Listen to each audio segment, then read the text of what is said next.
যে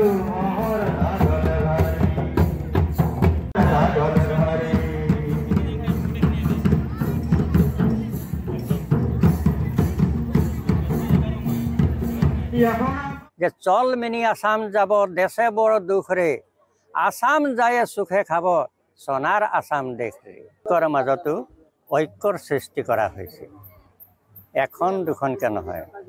7খন চাহ বাগিচা একেলগ হৈ পেলাই যে এটা সন্মিলন পাতিছে ঝুমুৰ সন্মিলন পাতিছে এইবোৰ কাৰণে ডাঙৰ কথা কিন্তু আজিলৈকে কিন্তু মই দেখা নাই প্ৰত্যেকখন বাগে মই বহুত ঝুমুৰ গৈছোঁ হয় কোনোবাখন গাঁৱত পাতিছে হয় কোনোবাখন বাগানত পাতিছে কিন্তু এখন এখনকে পাতিছে কিন্তু সামূহিকভাৱে পতা কিন্তু ইয়াতে মই দেখিছোঁ এই শোণিতপুৰ ডিষ্ট্ৰিক্টতে প্ৰথম চোতালত হৈছিল এই চোতালৰ কৰম লাহে লাহে দেখিলে যে আমিতো চোতালত আবদ্ধ কৰি ৰাখিলে নহ'ব আবদ্ধ হৈ থাকিলে তাৰ পাছত লাহে লাহে মঞ্চলৈ আহিল তাৰমানে অকণ পোহৰলৈ আহিল এই মঞ্চৰ অহাৰ লগে লগে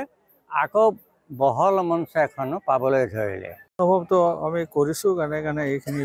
ব্যৱস্থা আমি সকলোৱে খাট্টা বাগানে মিলি পেলাই আমি অনুভৱ কৰাৰ কাৰণে আমি সিদ্ধান্ত লৈছোঁ যে প্ৰত্যেকে বছৰে বছৰে এই খাট্টা বাগানে ৰটেশ্যন হোৱাই যে আমি কৰম পূজা পাতি যাম আৰু আমাৰ যিটো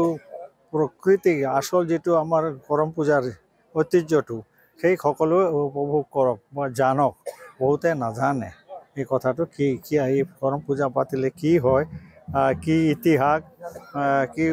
উপকাৰ হয় কি ধৰ্ম হয় এই কথাটো এতিয়া তেওঁলোকে উপলব্ধি কৰিছে সেইকাৰণে খাট্টা বাগানেৰে কৰিছে ক্ৰমান্বয়ে আমি আমাৰ চাহ মধু সংঘৰ বাগান অসম চাহ মধু সংঘৰ শাখাৰ 34টা বাগান আছে আৰু ক্ৰমান্বয়ে আমি সেইবিলাকৰ বাগানতো এনেকৈ ক্ৰমান্বয়ে সেইবিলাক বাগানতো আমি পাতিবৰ কাৰণে ব্যৱস্থা কৰিম